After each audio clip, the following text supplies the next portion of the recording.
প্রিয় ছাত্রছাত্রীরা, তোমরা আশা করি ভালোই আছো। আমি তোমাদেরকে লাস্ট ভিডিওতে বলেছিলাম একটা অঙ্ক তোমরা করিয়ে আমাকে হোয়াটসঅ্যাপে পাঠিয়ে দেওয়ার জন্যে, কিন্তু একমাত্র একজন পাঠিয়েছে, ওর নাম হলো ফারিন আক্তার মজুমদার। ওই একাই দিয়েছে অঙ্কটা, শুদ্ধ হয়েছে। তোমরা বাকিরা কেন করো না অঙ্কগুলা? একটা দিয়েছিল অঙ্ক মাত্র, তাও তোমরা করোনি। চেষ্টা করো, পাঠবে না কেন? ওর তো পাঠছে। এখন আজকে তোমাদের আরেকটা অঙ্ক দিয়ে দেখো তোমরা। 16 সেন্টিমিটার ভাঁজ ব্যাসার্ধের একটি অবতল আয়না হইতে 20 সেন্টিমিটার দূরে একটি বস্তু রাখা আছে। মানে আয়নার সম্মুখে বস্তুটা রাখা আছে 20 সেন্টিমিটার দূরে, বস্তু দূরত্ব ইউ দেওয়া আছে। ইহার প্রতিবিম্বটি কোথায় সৃষ্টি হইবে? মানে প্রতিবিম্বটা কোথায় সৃষ্টি হবে? মানে আয়নার সম্মুখে হবে না পেছন দিকে হবে? যদি হয় কত সেন্টিমিটার দূরে সৃষ্টি হবে সেটা বলেছে। এরপর বলেছে প্রতিবিম্বটি বাস্তব অর্থাৎ সৎ না অসৎ হইবে। সৎ প্রতিবিম্ব হবে না অবর্তমান অসৎ প্রতিবিম্ব হবে? উল্টা হবে না সোজা হবে? এরপর প্রশ্ন করছে পরিবর্ধিত না সংকুচিত, বড় হবে না ছোট হবে? এই হলো প্রশ্নটা। ঠান্ডা মাথায় প্রশ্নটা চিন্তা করবে ভালো করে, এরপরে অঙ্ক শুরু করবে। দেখো কি দেওয়া আছে, ভাঁজ ব্যাসার্ধ। আগে বলে দিচ্ছি তোমাকে আমি, ভাঁজ ব্যাসার্ধ কাকে বলে এবং জানি ভাঁজ ব্যাসার্ধকে আর দিয়ে প্রকাশ করা। মেরু থেকে ভাঁজ কেন্দ্রের দূরত্বকে বলা হয় ভাঁজ ব্যাসার্ধ। মনে আছে তোমাদের? আমি দিয়েছিলাম ভিডিওতে আগে। এই যদি হয় অবতল আয়না, এই যদি হয় তোমার সেন্টার অফ কার্ভেচার মানে ভাঁজ কেন্দ্র, এটা মেরু তো পি দিয়ে প্রকাশ করা হয়। এই যে ডিস্টেন্স, এই দূরত্ব, সেটাকে বলা হয় ভাঁজ ব্যাসার্ধ। মেরু থেকে ভাঁজ কেন্দ্রের দূরত্বকে বলা হয় ভাঁজ ব্যাসার্ধ। সেটাকে আমরা কি দিয়ে প্রকাশ করি? আর দিয়ে প্রকাশ করি। আর মানে বুঝে ফেলবে ভাঁজ ব্যাসার্ধ। আর এইটা হলো ফোকাস, ঠিক মিডিলটা হলো ফোকাস। কারণ এই দেখো, এই রশিটা এসে ফোকাস দিয়ে ক্রস করলো, তাহলে এটাকে প্রধান অঙ্ক বলা। প্রধান অঙ্কের সমান্তরে আসা রশি দেখো এখানে দর্পণে কি হলো প্রতিবিম্বের উপর এই দেখো সেটা ফোকাস দিয়ে ক্রস, যে বিন্দু দিয়ে ক্রস করে সেটাকে বলে ফোকাস। অতএব ফোকাস সবসময় ভাঁজ ব্যাসার্ধ অর্ধেক হয়। এই জায়গাটা ভাঁজ ব্যাসার্ধ তো, আর ঠিক এই জায়গাটা এই বিন্দুটা ফোকাল পয়েন্ট, মানে ফোকাস বিন্দু তো। এই জায়গাতে 10 যদি হয় এই জায়গায় 5 হবে কিন্তু, বা 20 যদি হয় 10 হবে, 15 যদি হয় 7.5 হবে। মনে রাখবে এক সবসময় ভাঁজ ব্যাসার্ধের অর্ধেক, মানে কি অর্ধেক। ফোকাস সবসময় ভাঁজ ব্যাসার্ধের অর্ধেক হয়। ভাঁজ ব্যাসার্ধ যদি 20 হয় তো কত হবে? 2 দিয়ে কাটলে 10 হয়ে যাবে। যদি 8 হয় 2 দিয়ে কাটলে কত হবে? 4 হবে। মনে করো ভাঁজ ব্যাসার্ধ মনে করো 8 সেন্টিমিটার, তাহলে ফোকাস কত হবে? কাটাকাটি করো 4 সেন্টিমিটার। মানে ভাঁজ ব্যাসার্ধ সবসময় কি ফোকাস সবসময় কি ভাঁজ ব্যাসার্ধের অর্ধেক হয়। ফোকাস সবসময় ভাঁজ ব্যাসার্ধের অর্ধেক, ভুলবে না। আর ভাঁজ ব্যাসার্ধ ফোকাসের দ্বিগুণ হয়। ঠিক আছে জায়গাটা? তাহলে ভাঁজ ব্যাসার্ধ দেওয়া আছে 16 সেন্টিমিটার। মাইনাস দিলাম কেন? কারণ আমরা জানি অবতল দর্পণে ফোকাসটা কি হয়? মাইনাস হয়, যেহেতু দর্পণের সামনে দিয়ে ক্রস হয়েছে। তাহলে আর দেওয়া 16 সেন্টিমিটার। কি বার করতে হবে আমাদের? এফ বার করতে হবে। এফ ইজ ইকুয়াল টু আমরা কি r/2। কারণ ফর্মুলা কি? ফর্মুলা আমাদের 1/v plus 1/u is equal to 1/f। তাহলে আমাদের f লাগে, আর আছে এখানে, আর দেওয়াই নাই কিন্তু। ওতে r থেকে f বার করতে হয়। f is equal to r/2। Radius মানে ভাঁজ ব্যাসার্ধ, আর 2 মানে আধা। তাহলে কত দেব তো? r দেওয়া কত? Minus 16 centimetre. নিচে কত আছে? 2, কাটাকাটি করো কত হলো? Minus 8 centimetre. তো ফোকাস কত বের হলো? Minus 8 centimetre. কারণ আমরা জানি ফোকাস সবসময় ভাঁজ ব্যাসার্ধের অর্ধেক হয়। দেওয়া কত? ভাঁজ ব্যাসার্ধ 16 সেন্টিমিটার, কত হবে? 8 হবে। কি দেবে? মাইনাস দেবে, কারণ এটা অবতল দর্পণ। এটা হয়ে গেল 20 সেন্টিমিটার দূরে বস্তু রাখা আছে। মানে বস্তু দূরত্ব মানে ইউ, কত দেওয়া আছে? কি দেবে? মাইনাস দেবে। -20 দিবে। বস্তু তো সবসময় মাইনাস হয়ে যায়, তো আয়নার সম্মুখে থাকে। ইয়ার প্রতিবিম্ব কোথায় সৃষ্টি হবে? এবার ভি চাই, ভি মানে প্রতিবিম্বের দূরত্ব। এরপর দেওয়া আছে বাস্তব হবে না অবাস্তব হবে, বা সৎ না অসৎ হবে, এরপর ছোট হবে না বড় হবে, এটা পরে লিখবো আমি। হ্যাঁ, আমাদের এফ পেয়ে গেছি আমরা কত, -8 সেন্টিমিটার, ইউ দেওয়া আছে 2 সেন্টিমিটার, ভি চাই আমাদের।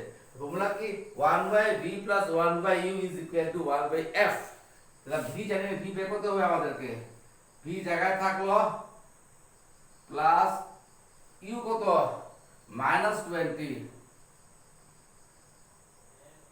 এফ কত, -8। ক্লিয়ার? এখন এটাকে কি করব, সমাধান করব, সাইড চেঞ্জ হয়ে যাবে, যেহেতু ভি মান চাই আমাদের, ভি কে লেফটে রাখতে হবে আর ডান দিকে নিয়ে যেতে হবে বাকিগুলোকে। 1/v = এটা কি প্লাসে মাইনাসে মাইনাস, তো ডান দিকে কি হবে, প্লাস হয়ে যাবে, প্লাস লিখতে হয় না, যে প্লাসে মাইনাসে মাইনাসে মানছে বামে ছিল হচ্ছে মানছে ডান দিকে এসে গেছে, কিন্তু মাইনাসটা কি হচ্ছে প্লাস হয়ে গেছে, এটা তো থাকবে ডান দিকে, তো আছে মাইনাস যে জায়গায় থাকবে। ক্লিয়ার? এরপর সমাধান করো। 20 আর 8 এর লসাগু কত, 20 আর 8 এর লসাগু ডিরেক্ট ফুলতে করো, 4 দিয়া 4 5 20, 4 2 8 কত হলো, 4 5 20, 20 2 কত, 40 হলো লসাগু। 20 কত বার যায়, 20 2 দুবার যায়, 2 একে 2, 8 কতবার যায়, 5 আর 5 একে 5। এটা তো ক্লাস 5 এর অঙ্কগুলা, সরল অঙ্ক, ভগ্নাংশের। এটা বড় তো মাইনাস সাইড, 5 থেকে 2 গেলে কত, 3। এখন ক্রস করো, 3 * b কত হবে, -3b = 40 একে 40। ক্লিয়ার? দেখো তোমরা, ক্রস করলাম, -3 দিয়ে b কে ইনটু করো, কি হলো, -3b, আর 40 * 1 40। অতএব কি যে ভি চাই আমাদের, ভি কত হবে, ভি = -3 40। 3 দিয়ে 40 কে ভাগ করো, 3 13 19 সামনে হবে, 3 দিয়ে কাকে ভাগ করব আমরা, 40 কে। দেখো 3 একে 3, 1 যায়, কি আমরা নামলাম 10, 3 3 9, 1 যায় না, তো পয়েন্ট দাও, আবার 3 3 আবার আর লাগবে না, কারণ বারবার 3 3 3 3 এসে যাবে, এটা 13.3 হয়ে গেল, 13.3। তাহলে কত, 13.3 সেন্টিমিটার কি মাইনাস। অতএব আগেই বলেছিলাম এটা সৎ হবে না অসৎ। সৎ কখন হয়, যদি আয়নার সম্মুখে প্রতিবিম্ব গঠিত হয়। আয়নার সামনে কখন প্রতিবিম্ব গঠিত, যদি ফোকাস দূরত্ব থেকে বস্তু দূরত্ব কি হয়, বেশি হয়। এখানে ফোকাস দূরত্ব কত, 8, বস্তু কত 20, ওদের লেফটে হবেই, আয়নার সামনে হবে, এই জন্য মাইনাস। আবার ভি বেরিয়ে গেল, প্রতিবিম্ব কোথায় সৃষ্টি হবে, কি দিবে, যেহেতু ভি ঋণাত্মক, অতএব প্রতিবিম্বটি আয়নার সম্মুখে 13.3 সেন্টিমিটার দূরে গঠিত হবে। লিখে ফেল, যেহেতু ভি ঋণাত্মক,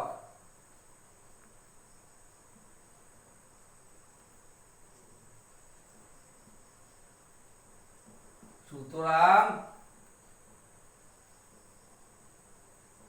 প্রতিবিম্ব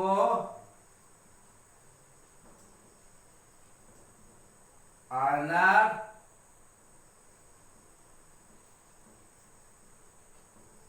সম্মুখে কত সেন্টিমিটার, 13.3 সেন্টিমিটার দূরে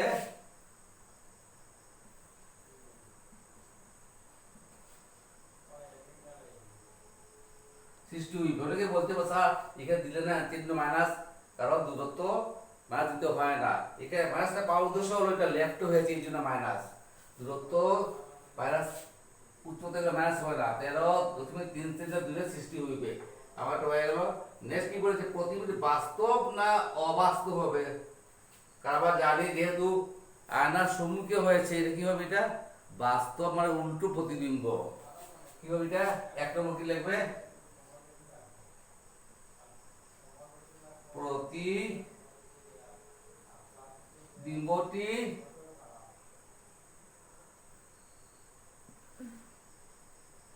সৎ অসৎ অসৎ অর্থাৎ বাস্তব, বাস্তব অর্থাৎ সৎ, বাস্তব অর্থাৎ সৎ হইবে। এবার দিয়েছে পরিবর্তিত তো না সংকুচিত, এখন ছোট হবে না বড় হবে, এটা কি করে বের করবো আমরা? এম লাগবে, এবারে আমাদের পরিবর্তন লাগবে। কি বের করতে হবে? পরিবর্তন। এম ইজিক্যাল টু কি হয়? Minus V by U. এটা আগে করা উচিত ছিল আমার। এখানে কি বলি? এখানে কি হবে? M is equal to minus V by U. Minus বসালাম, ভি কত বেরিয়েছে আমার? এই পয়েন্ট তাহলে দেবে না, প্রবলেম হয়ে যাবে। এটা দেবে, এটা দিয়ে করলে হবে, এটা দিয়ে করলে হবে। মাইনাস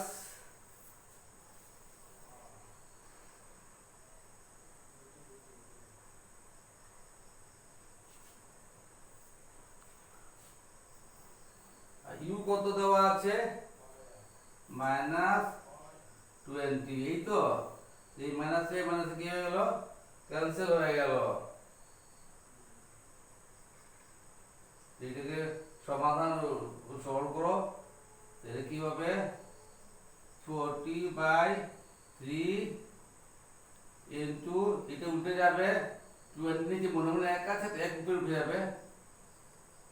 কত হলো? 20 দুগুণা 40, তাহলে কত হলো? 3/2। অতএব 3/2 মানে কি? ওই যে মাইনাস দেওয়া আছে। 3/2 মানে এটাকে 3টা ভাগ করে, 1 ভাগ, 2 ভাগ, 3 ভাগ।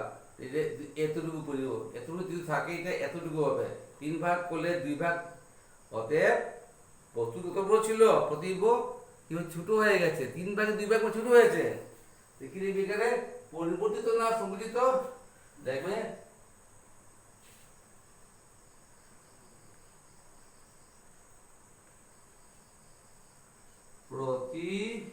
প্রতিবিম্ব কি হবে?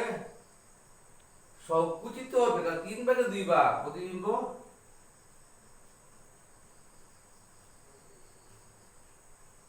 সংকুচিত হইবে।